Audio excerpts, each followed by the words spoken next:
Alright guys, so we are just gonna go ahead and jump right into another story time. My name is Tamaria Lakay. I do videos over life in Locs. If you are new here, go ahead and hit that subscribe button. Also hit the notification bell so you don't miss out on any of my future content. Today we are getting into the second part of my story time. Last story time I told you guys about my relationship with my mom and my parents and kind of where I'm at now. This part of the story time we're gonna jump like into me being a teenager. I got my period when I was 12. I got pregnant when I was 13. I moved out of my mom's house when I was 16, and I am staying with the father of my firstborn child, who is now, he'll be 21 in December of 2021. And you know, I'm still in school. I am still working as much as I'm legally allowed to work. And me and my baby daddy, we got a crib and a baby together, and I'm only 16 years old. 16. So basically, me and my mom fought so much after I had the baby. She wanted to still control every aspect of my life, and I'm just like, I'm grown now. I done had a whole baby. At this point, I'm thinking I'm grown. I'm having sex. I'm ready to go because me and my mom, we're not getting along, and I don't want to hear her always constantly telling me what to do, how to do it, when to do it. So I'm like, okay, well, I've already started working after I had the baby because my first job was a paper route. So I got pregnant at 13, had the baby at 14. By the time I was through with my postpartum recovery, I was already outside throwing newspapers before going to school. Like, my mom was like, I'll watch your baby while you're in school, but you're gonna have to take care of this baby financially. So I had a paper route from the age of 14 all the way up into the age of 16 when I was legally able to get a regular tax deducting job. So yeah, I had a paper route at the age of 14 for 2 years. I was still in school full time. Like, it wasn't like I had a baby and dropped out of school. No, I was still in school. So before going to school, I would go deliver my papers, come home, get dressed, go to school, and then come home, spend time with my baby. Now, I do appreciate the fact that my mom took care of my baby while I was in school. I feel like my son is the sweetest kid ever. And a lot of people be like, is that your son? Or no, a lot of people really be like, is that my brother? Because I'm not gonna say we're the same age, but we're not too far apart. People either think that he's my brother or even my boyfriend. So it was just weird, like growing up, having a baby that young, but I was still doing everything that I needed to do in order to take care of him. Probably not in a way that was probably best for him, because he didn't have his mom around a lot. He had to depend on my mom and my baby's daddy's sister and his grandma and other people to kind of raise him, because I just wasn't really there. It wasn't like I intentionally wanted to abandon my child, but my mom made me work. I had to finish school. And it was just like, I would see him when I would get home from school until it was time to go to bed, and then the routine would start over and over and over and over again for years. So at 16, I'm like, okay, well, I'm grown. Like, at this point, I'm making my own money, and I'm still going to school. I'm still getting good grades, still on honor roll. Yeah, still on the honor roll, not principal's honor roll, but I was on the regular honor roll. But I was doing good. So I'm like, you know what, Mom, I don't feel like arguing with you. We would get into fights, like literally we would get into fights. Not argument fights, but fights. And I felt like, because I didn't know how to communicate with my mom, that's where things really started to get physical. And I was just like, you know what? I can't keep fighting with you. I just need to go. And eventually, she just let me go. Like, at one point, she did like call the cops on me at my job and told them I ran away. They came pick me up, took me to the little juvenile center. Like, it was really crazy. Like, me and my mom, we was beefing. And like I said, it wasn't up until like them last moments that me and my mom actually really started to connect before she passed away. So I move out at the age of 16. I'm staying with my baby daddy. We got an apartment. We didn't co-sign an apartment together, or no, actually, I can't remember if it was only in his name or my name, but I do remember that by the time we got a car, it was in my name and he co-signed for that because I had a driver's license. So we got a baby together. What was crazy is like, if I was to walk right outside of my apartment door, the next apartment right across from me was his mama's apartment. Really weird, but yeah, she stayed right next door to us, and you would have thought that that would have made things better. I mean, it kind of did, kind of didn't. It is what it is. But we stayed together for, let's say, 16, 17, 18, until I was 18, until I was grown. We stayed together. I think the issue with me staying with him for as long as I did was because I didn't want to go back home to my mom, because I didn't want her to be like, oh, I told you it wasn't gonna be easy staying with your baby daddy. And I wasn't old enough to get my own apartment. I didn't think I was old enough to get my own apartment in my own name. And even though I wanted to leave him, it just, you know, the timing of things has really played out to my advantage in a lot of these situations that I've been in. But so me and him, we living together. He like 4 years older than me. I'm a little girl. I don't know shit about what a man wants, what a man needs, apart from the things that I've seen my mom do for my stepdad. I knew how to cook a little bit, but he knew how to cook better than I did. Me and my baby daddy, I would say we were kind of a vibe, but we weren't really a vibe, because he was like always cheating on me.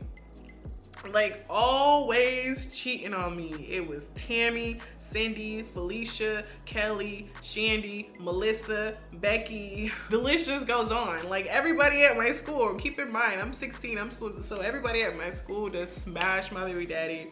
I'm staying with my baby daddy. My baby daddy had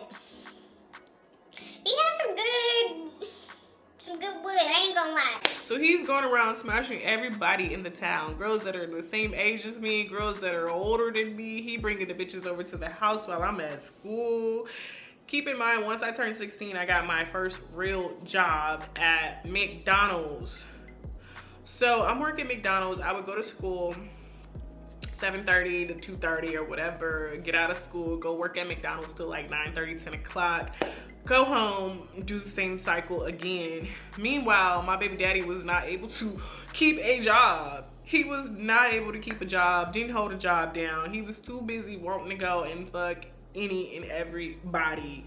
So that hurt. Like, you know what I'm saying? Like, it hurt me in a way to where, you know, it was painful, but at the same time, what was I thinking? I was just like, I'm gonna leave. I'm gonna get out of this situation. I'm not gonna stay here forever. But it wasn't until I cheated on him for the very first time. I got caught so easily. Like, he sensed it. Like, he definitely sensed it. He caught on, and he like flipped out. He flipped the script. Like, he was never like the violent type. But when he found out I cheated on him for the first time after he cheated on me like a million times, he just completely lost it. So when he lost it, that was probably the most violent situation I had ever been in. And I was just like, you know what? I'm not gonna stay here. Like, I'm not gonna stay here and I'm gonna leave. It was that violence that like really scared me. And I was just like, you know what? I need to go. The cheating, it was like, I don't know. It hurt me, but I just didn't really know how to explain how it hurt me, or even bring it up to him to be like, you know what, I know you out here and you're doing bad, because he would always just deny it anyways. Like, nah, I'm not even fucking with her. Me and her, we just cool, we just friends and stuff like that. So I just didn't know how to get my point across to where it was like, you know what, this relationship isn't gonna last because of everything that you're doing. And a large part of me thought that I had to stay because we had a kid together. And then I was like, wait a minute, we ain't married. We are not married. We are not legally bound together for no certain amount of period of time. So I was like, as soon as I get on my feet, and as soon as I can, I'm bouncing. And that's pretty much what happened. I did bounce, but before bouncing, there was so much stuff that went on in between. Like, I had got into a car accident and my baby daddy just jumped out of the car and he just took off down the street and left me because he had warrants.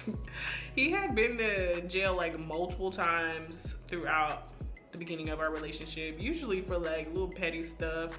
And that's when I cheated, when he was in jail. He had got locked up for, he was going to the store or something and the police pulled him over, just harassing him because he's a fucking tall black man and police had nothing better else to do. So he got locked up. That's when I cheated with some guy that I had a crush on for the longest period of my life. Like my first love, the dream guy of my life. And the sex wasn't even that good. Like it was not that good. But yeah, me and my baby daddy, we have been through a lot of stuff apart. Like it was mostly the cheating and then him just like being so disrespectful and just bringing the bitches around. Like it was just very disrespectful. His mom and sister, like, you know what I'm saying, never said anything, so I didn't feel like I could really trust them, because it's like, here I am, you know, the mother of your grandchild or your nephew, and supposedly almost like your sister-in-law, and then you just got all these other bitches over here that you making friends with, and I'm just like, you know what, I can't deal. So as soon as I could, you know, I bounced out of that situation. Before I bounced, let me tell you how to bounce with. So it was like end of the year, shit got real rough. Started falling behind on the rent because baby daddy wasn't working. It was only my income. My minimum wage income from McDonald's, trying to carry an entire household. I'm just gonna leave that out.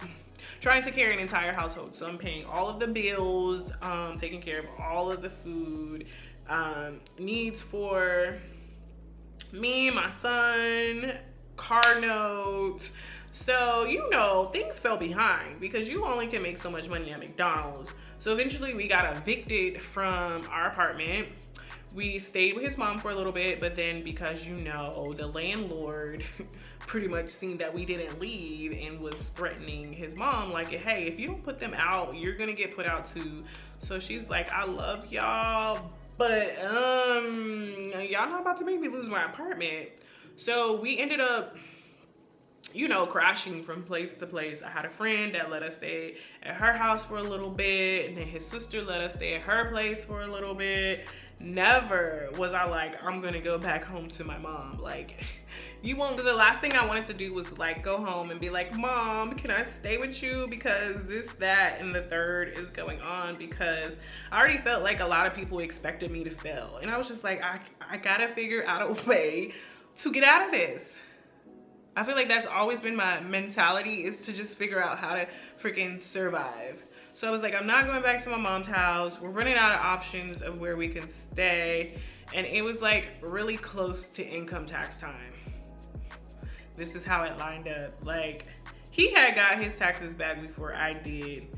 Now, mind you, we got kicked out of our apartment. We still had a car or whatever. So for like a week, we ended up sleeping in our car, and it's like Oklahoma weather, like down south cold is like, it'd be really cold in the wintertime. Like, it's not like the cold that's in Colorado. Like, it'd be cold. So me, my baby daddy, and my son sleeping in a car for like a week. Come to find out, he had already got his tax money, and he, you know, he just had it. I'm just like, are you serious? Like, you got me and your son sleeping in the car and you got money in your pocket. We can't go get a $40, $50 hotel room. You just got us out sleeping in the car in the cold. I was like, swear to God, when my own tax return hits, it's over. It's over for you. I'm done. And that's pretty much what happened. Once I got my tax return, I went ahead and I got my own apartment. Needless to say, that wasn't the end of my baby daddy. Like, he was just not willing to let me go. Like, I'm like, You don't want me. You cheat on me all the time. Like, why are you so worried about me moving on and living my life? But he would show up at my apartment threatening me, kicking people out. He would show up at the school threatening me in the parking lot, like, give me the keys to the car, I'm gonna beat your ass and everybody's gonna see it. And I'm just like, here, sir, take the keys. I've already been embarrassed enough by having to be a teenager walking through school with a big old belly. I don't need to be the first teen mom at my school and then also the first teen mom at my school to get her ass beat in the parking lot by her baby daddy. Like, no, take the keys, sir. Take them. Ain't nobody trying to fight you. Like, here, take them. So he had like this, like, once I broke up with him and we were done, he had like this bullying mentality. Like, he just couldn't, I don't know if he couldn't just fathom the fact that I had left him or what it was with him, but he struggled with that for a long time. And he put me through like, that was like some lifetime drama, almost crazy ass shit. Because I remember one time, me and my friends or whatever, we had, you know, we had been chilling for the day or whatever, and we get home, like, this nigga, like, even when we first dated, I remember him just like popping up out of nowhere a lot, and I thought that was weird, but it didn't click to me. Like, he would just like pop up, and like he was like always showing up someplace where I didn't like want to be bothered with him. But back to the story. So I get my own place, I'm excited, I'm happy, you know, give me a little couch or whatever, got me a little bed or whatever, and that was pretty much all I needed. I was set. I was basically living my best life, to my knowledge. But he would still, you know, like I said, come over and be trying to bully and control what's going on in my house that is in my name, that I pay the bills for. So one night, he comes over popping up out of the bushes, because that just seems like that's what he was doing, just popping up out of the bushes and shit. And so he basically kicks my friends out of my apartment, and me and him, we get into it for some reason. And I'm 5'4". On a good day, I'm 5'4". He's like 6'2", 6'3". So we fighting or whatever. He throws me down on the ground, and he somehow puts his legs over my arms, so I can't move my arms while we're fighting. I could just kick my legs. So he like literally choked me until I passed out. Not only did he choke me until I passed out, because as he was choking me, he had locked my door so nobody could get in. Like, his sister was knocking on the door, and he choked me until I passed out. I don't know what went through his mind or what really happened, but I guess he thought like, oh shit, I really, you know, like fucked up. Like, maybe I choked her a little bit too much and she's not gonna wake up. So I don't know if he was trying to get rid of the body, but I remember that when we first started fighting, we were in the living room. And by the time I came back, I guess to life or whatever, I was in my closet, my walk-in closet. So I was like, what the fuck? And, you know, him and his sister arguing. She's like, she don't love you, just leave her alone. And it was just like all kinds of crazy stuff like that. Like, from being a child, it was crazy, to preteen and teenager phase, it was crazy. And not to mention, like, back when I was telling you guys about how I grew up and how I was with my parents or whatever, you know, how they were married. My parents were married for like,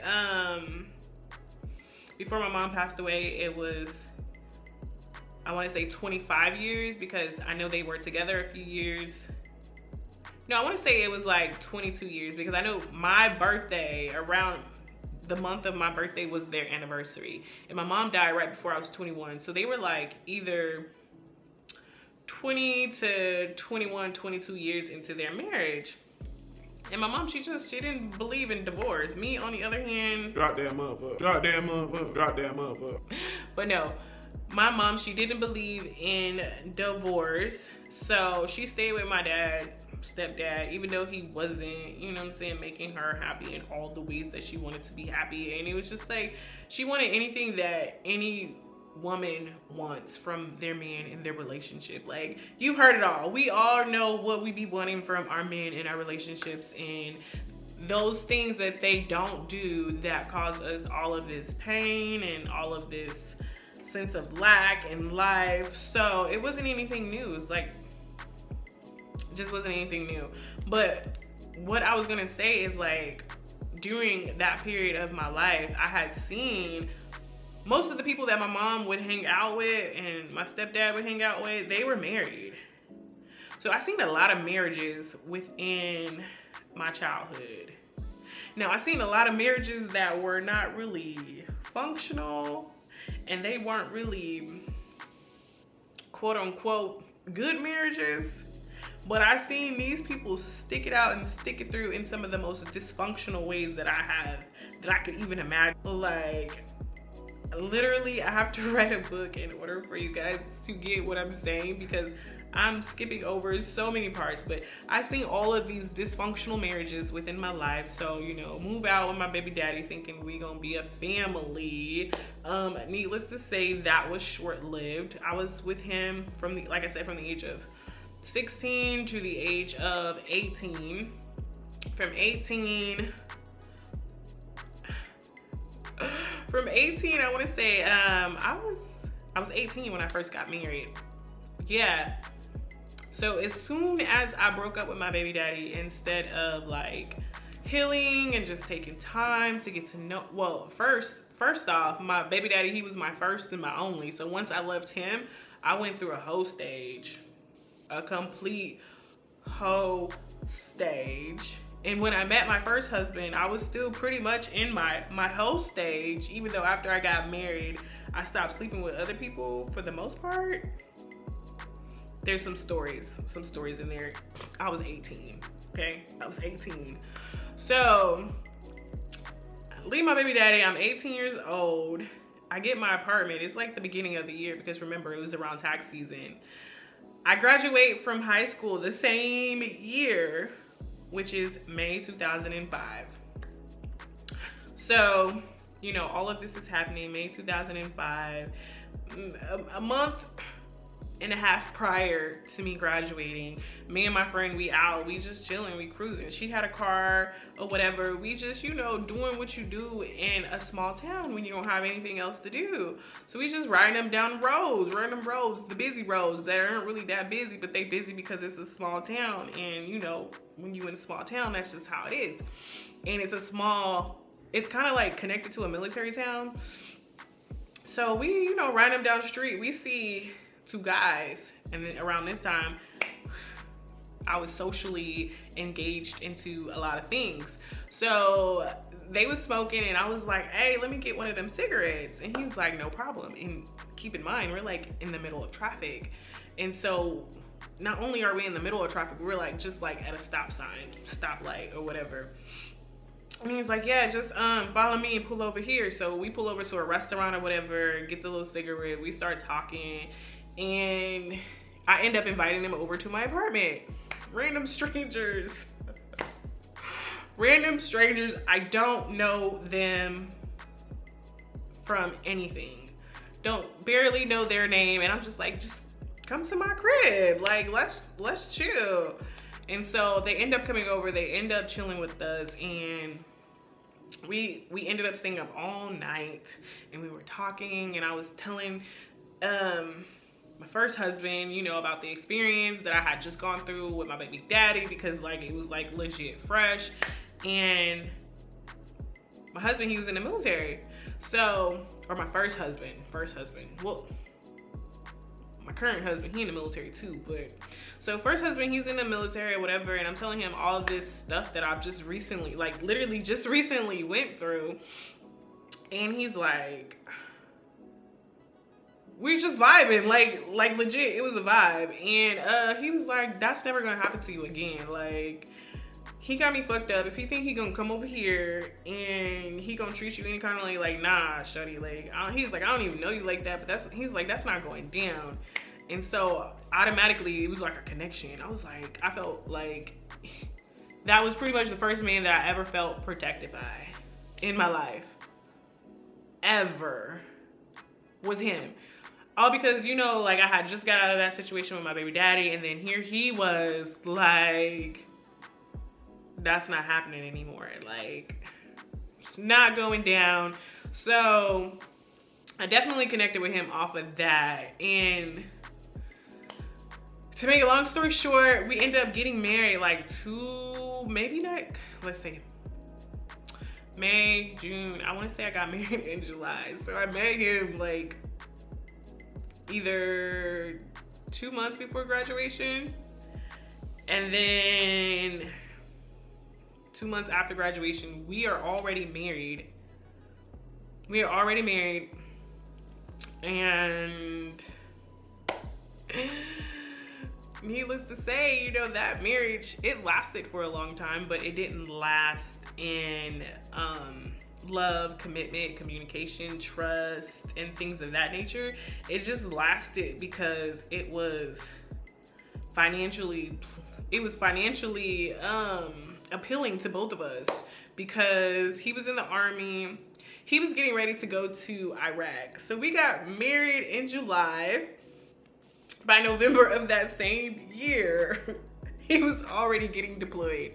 So needless to say, he was already probably looking for a wife so that he could get, you know, the separation pay from being deployed.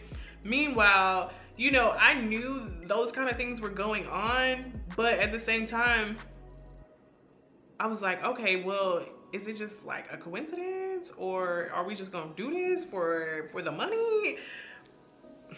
Either which way, I don't feel like we did it for the right reasons. First of all, we didn't really know each other long enough to be getting into no serious relationship. Yeah, we did have a connection. Yeah, that was the first man that I've ever felt protected by. Like, he had like this jealousy, but it wasn't like no crazy like jealousy. Like, we go to Walmart and we walking in the store, like nobody better not look at me. Don't turn your head, don't cut your eye to look at me, because he gonna say something to you. And I thought that was just like the cutest thing. I thought it was the cutest thing ever. And I was like, oh, look at him, he wants to protect me. This is so cute. Like, my dad never protected me, my stepdad never protected me, like my baby daddy never protected me, but like here he is protecting me. So I gravitated onto that, and I was like, I really don't care about anything else. So we got married. To make a long story short, it was some bullshit. His friend,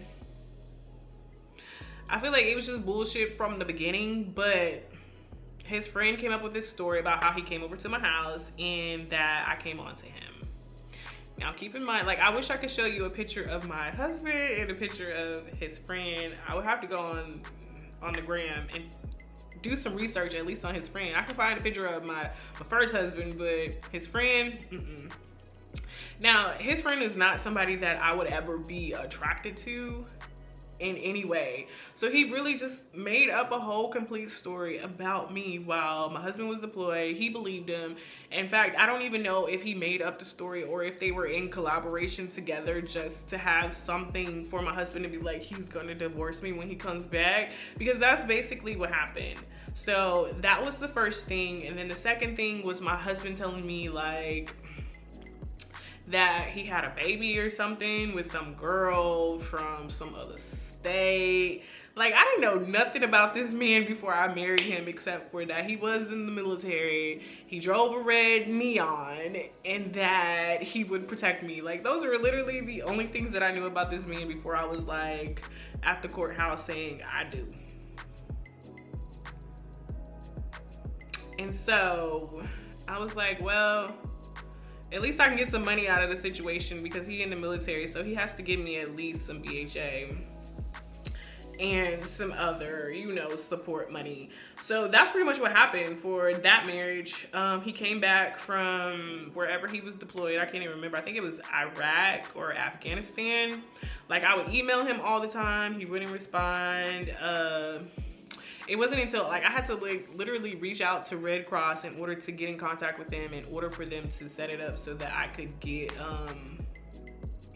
my BHA, because like when he first left, we had an agreement. Okay, he would send me this much money. No, when he first left, we had a joint bank account. That's what it was. When he first left, we had a joint bank account. He was like, nah, you spending too much money. He stopped paying, or he took me off of the account, and then like he just ghosted me pretty much. And then, like I said, I had to reach out to First or Red Cross in order to get in contact with him, and he came back and he was just like, you know what, I want a divorce, but he stretched out the divorce so that he could still get, you know, the benefits from the military and just, you know, string me along or whatever. But I mean, it worked out in both of our benefits. That was pretty much the experience from 16 to about 22, so 22 or somewhere in between. But yeah, so 18, 19, 20, 21, 22, 23. I stayed married to him for 5 years before we actually signed divorce papers. And a few years later, I was getting married again. Like, I have to laugh at like how silly I was. Like, I was so silly. And what was crazy is like after I got divorced, like it was painful. Like, I'm sitting here and I'm laughing about it now, but when I really think about a lot of the decisions that I made in going into these relationships, they did nothing but like really kind of damage me to where I had to fix myself so much, and I'm still fixing myself so much from that shit. But anyways, so married for 5 years, single for a few. Let's just go ahead and end this right here, and we'll jump into the rest of it in the next story time, because I need to go ahead and do this camera so that, you know, the battery don't run out. So stay tuned. We're gonna go ahead and get into the next section of my crazy life.